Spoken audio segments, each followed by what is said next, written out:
you very much, Piotr, for the presentation and for the invitation, and also to Sasa Horvat, because it was a really great introduction to my presentation. Okay, so I go fast in the first part. Okay, so we can say that the topic of pain and suffering is very complex. So I will start by clarifying a few terms. First, we could distinguish between pain, more biological and adaptive, and suffering, more psychological and subjective. With this distinction, we could have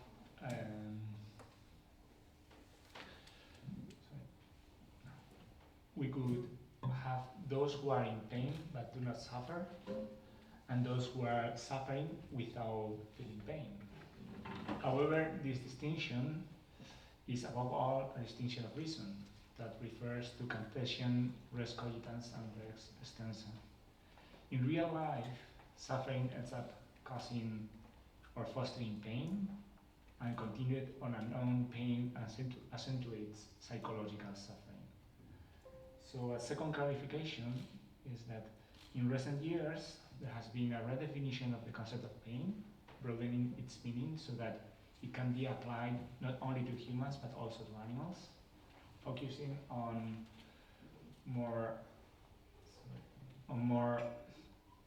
biological and functional dimension of pain and pointing to its evolutionary origin, without valuing how conscious is the individual perceiving it. So these are two examples. Okay. Then, from a biological and evolutionary point of view, pain is something positive because it is functional. However, on humans, and especially when it is not immediately useful, we try to avoid it with painkillers and medication. In addition to that, it is difficult to detect which animals feel pain and how they feel it. Among humans, it is easier, and we project our perception of pain onto mammals due to their biological proximity to us. However, in relation to other animals such as fish, insects, or mollusks, it is more difficult to understand. Third clarification. In the presence of pain, there are two main strategies. One is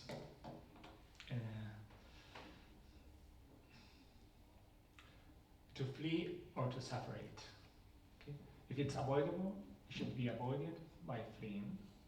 If it's unavoidable, one should endure it or let oneself be carried away by it as a purifying element through some kind of behavior to express it.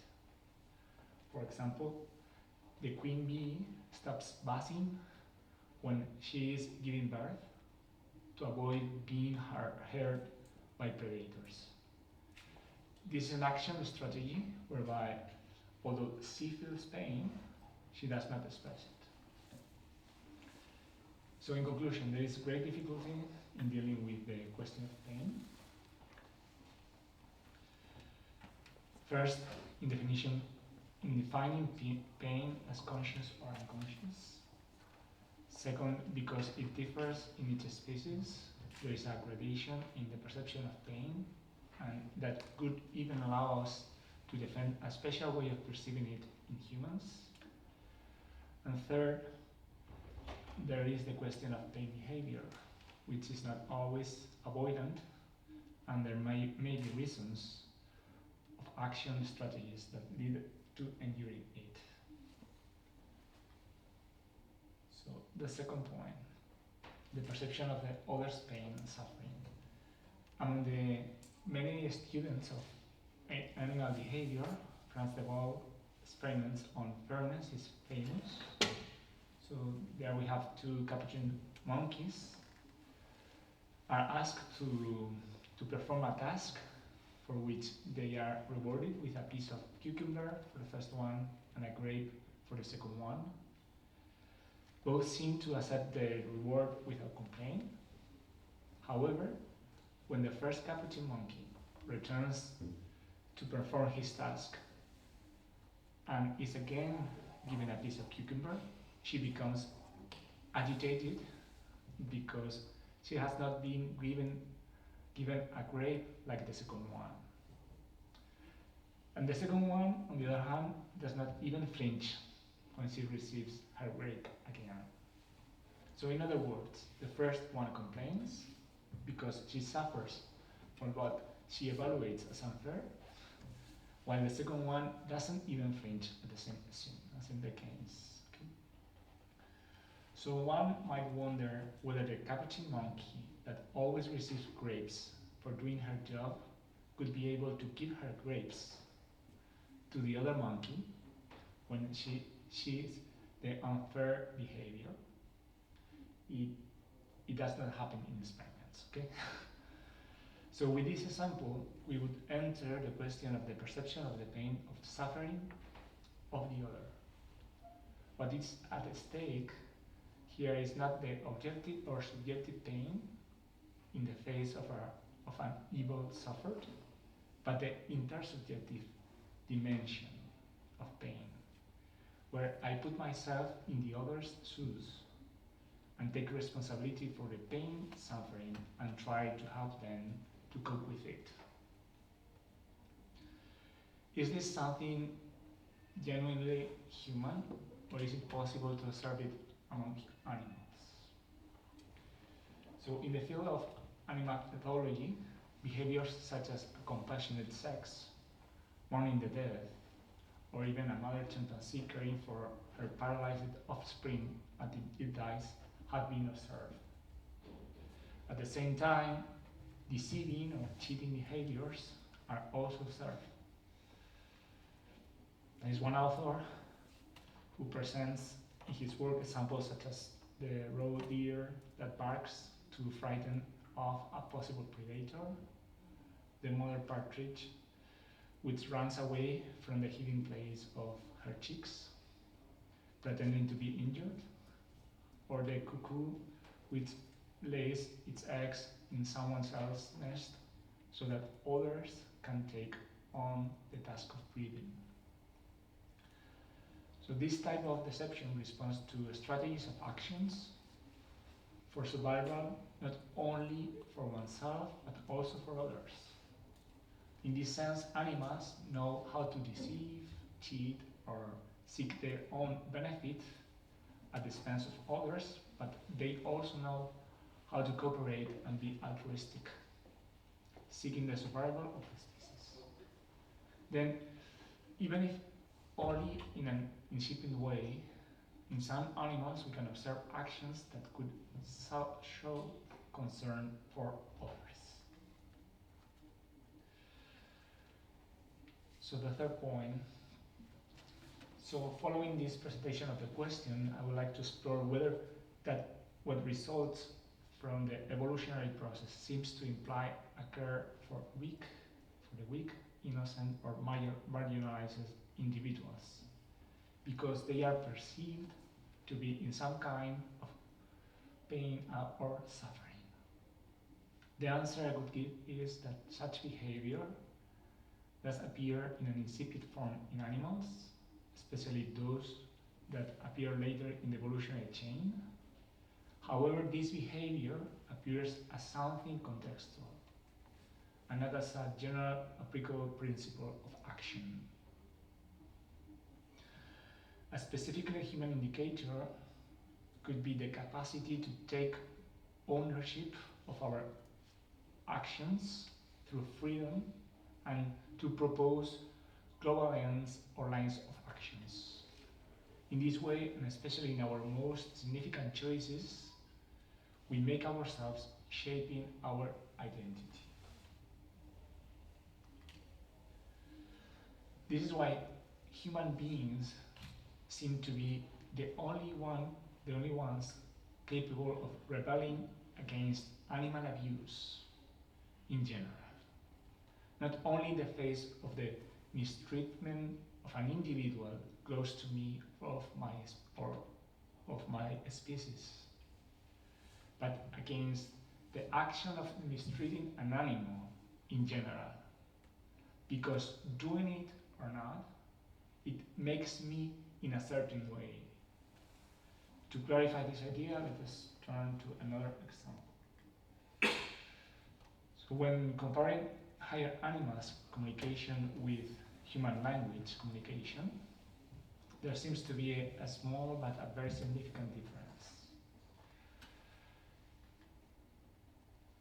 Yes. Animals can understand instructions given by means of sounds concatenated one after the other, associating sounds to their name, to actions, or to places. In other words, they identify themselves and identify places and behaviors. Humans are also capable of doing the same thing, but we also use a hierarchical, not very linear language. So some words are more important to us than others, and we know how to identify them. Adjectives depend on nouns, adverbs on verbs, and predicates on subjects or actions. It's not difficult to postulate that this hierarchy of language responds to a hierarchy of thought. And this hierarchy of thought could translate, when evaluating human behavior, into the ability to see oneself and one's own behavior eccentrically.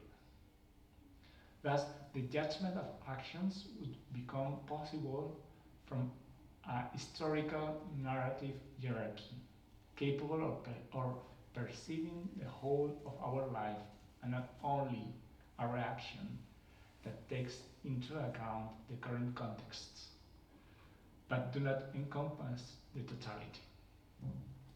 In other words, one does not only act with action strategies that are convenient here and now. Rather, one can choose a lifestyle that orients one's actions towards a hierarchical ultimate end, and not only towards a contextual pragmatic end. For example, I understand that good is above evil, and I choose it as a guide for my actions. So action is not merely contextual, but also responds to a hierarchy that indicates which action is more convenient to follow as a flourishing human being. So the conclusions. We could say that the evolutionary explanatory model refers to large degree of competition, survival of the fittest, suffering, and extinction. But so it does not leave much room for care for the weak, innocent, or marginalized. But at best, contextual care of some individuals by others or by the group is observed. This is not the most common action, but in some cases, incipient altruistic behavior is observed. Among humans, this is quite different, partly because human babies are born very poorly adapted to their environment and need more care than any other animal, including apes. In that sense, care for the weak is given from the very beginning. But it's not only that. It's not merely contextual, as it can be in animals. Among humans, the defense and protection of the weak and marginalized is perceived as a duty. It is not that we care for them because the context of weakness demands it, but because we understand that such behavior is hierarchically superior, and because it makes us better people. We are not only at the level of the is, but also at the level of the ought. And this could be a novelty in humans.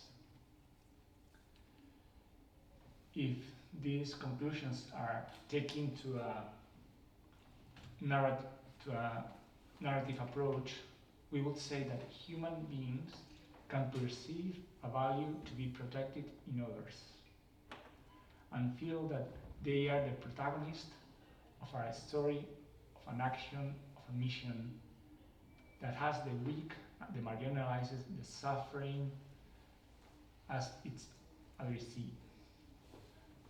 One perceives this mission as something that is entrusted to me as a duty which I cannot get rid of without losing something of my own being.